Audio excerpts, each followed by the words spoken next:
Always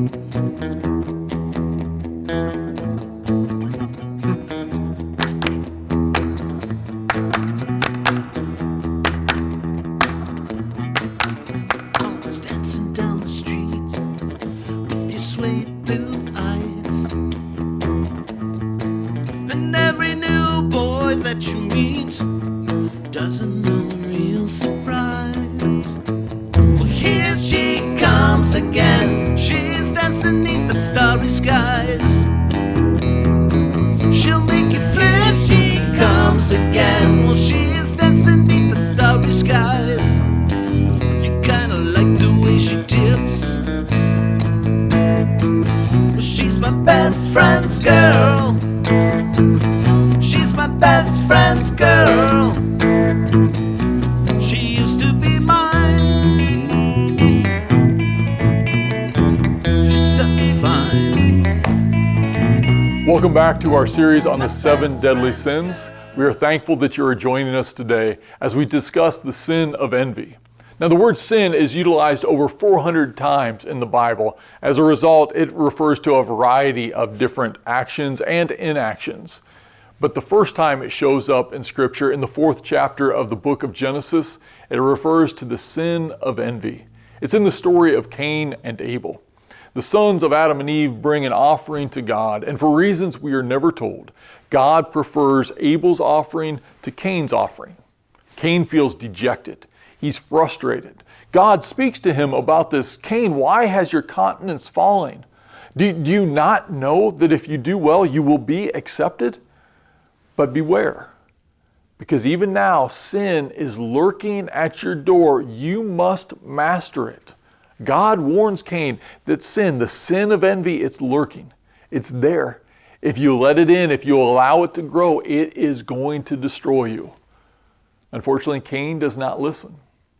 In fact, he welcomes envy into his life. When he's eating his dinner at night, he thinks about how easy Abel's life has been. When his head hits the pillow, he thinks about how great it must be to be able to have your offering beloved by God. It just grows and grows until eventually Abel is no longer Cain's brother. At least in Cain's own mind, no, Abel isn't his brother. He's the competition. He is the roadblock keeping Cain from experiencing all the things in life he wants to experience. That's the power of envy. If we let it into our lives, it grows until eventually the people around us, even the people we love the most, are seen as the competition, as the roadblocks, the obstacles, keeping us from experiencing all the things in life we desperately want to experience. I know how this works in my life. Years ago, 2 weeks before a family Christmas, my beloved grandmother asked me for the one favor she asked of me in my entire life. She asked if I would pick out a Christmas present for my cousin Mark. Of course, I would pick out a present for Mark. Mark was a year and a half younger than me. I asked my grandmother, what would Mark want for Christmas? My grandmother said he's collecting G.I. Joe figures. He just started. Suddenly, the world was a glorious place. My entire life, I had been waiting for anyone to play G.I. Joe figures with me. It didn't matter if it was a friend or a family member. I just wanted somebody to play with. I brought my G.I. Joe figures wherever I went, and there was never anybody who would play with me. Now my cousin Mark was going to have his own collection. This is going to be great. We were going to play that Christmas, and for every Christmas and every family gathering for the rest of time. I asked Grandma, yeah, sure, which one does he want? Does he want Shipwreck? Does he want Roadblock? Does he want Destro? Does he want Cobra Commander? I'm sure I went on and on. It's a very passionate thing in my life at this point. My grandmother said very specifically, Justin, pick out the one you would want the most. Immediately, I knew which one I was going to pick out. The favorite action figure for me and pretty much every other little boy my age was Snake Eyes.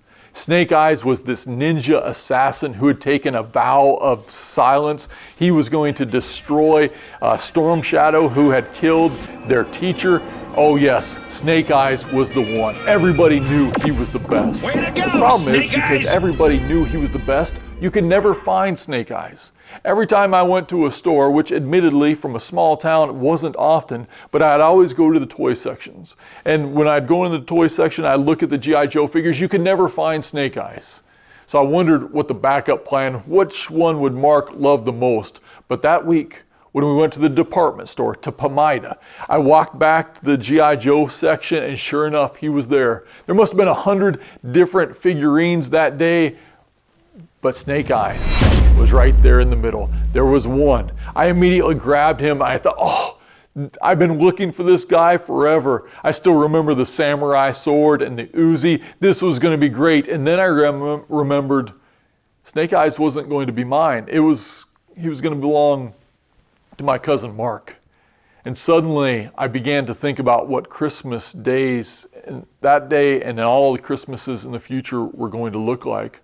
How I would bring all of my guys, and how Snake Eyes would take his samurai sword and mow them down. How he had that Uzi that would destroy all of my favorite guys. This was going to be a disaster. Mark wasn't the one I was going to play G.I. Joes with. He was the competition.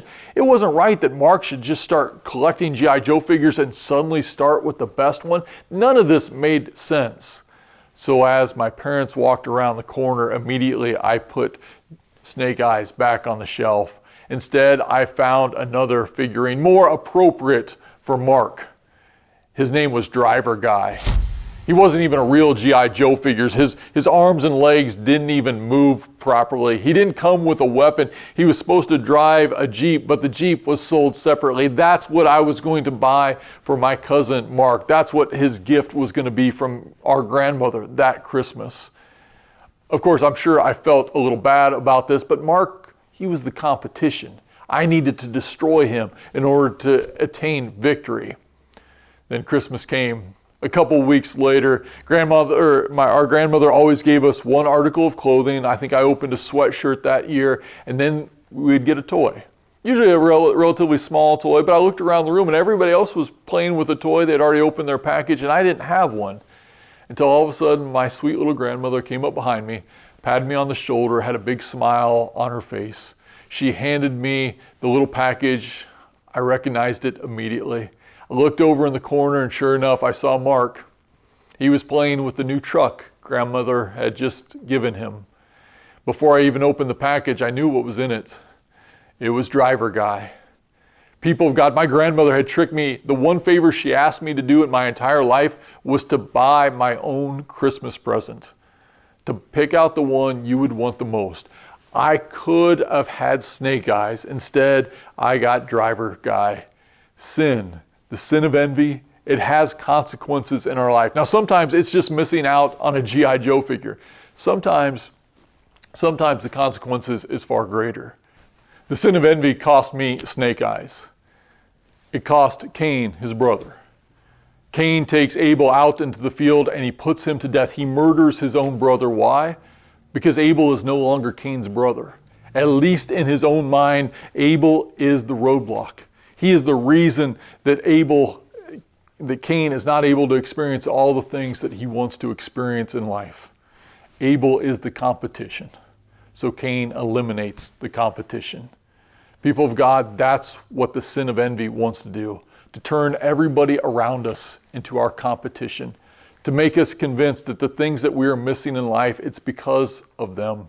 And if we could just distance ourselves from them, then life would be better. It's not. The only alternative to giving into the sin of envy, the only way we conquer this is through love. It's by investing in the lives of others, to actually caring about the people around us. And I'm not suggesting this is easy because it's hard. The sin of envy, it's lurking everywhere. But if you do, when the boss shows up and tells your coworker how great she is doing, instead of feeling that feeling of envy, we rejoice because we're happy for our coworker. Why? Because we actually care about our coworker.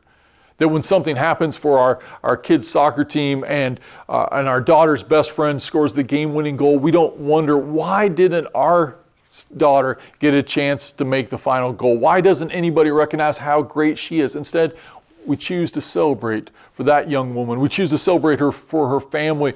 Why? Because we actually care about her, because we actually love the people around us. That's the antidote to the sin of envy. It sounds easier than it is. I know it's challenging. Loving other people, caring about people, investing in their lives, it's hard, but people of God, you can do this. Why? Because as St. Paul tells us, we are more than conquerors through him who loved us. You can conquer the sin of envy by loving the people around you, by investing in their lives. So what we want you to do now is to take a few moments and talk about the places where envy lurks for you. Where are the places that you are tempted to give in to envy the most? And just as importantly, talk about the ways in which people have loved you unconditionally, who have been happy for you in those moments of joy rather than give in to envy themselves. Again, thanks for joining us. We hope you have a great discussion. Best friend's girlfriend, yeah, yeah. My best friend's girlfriend.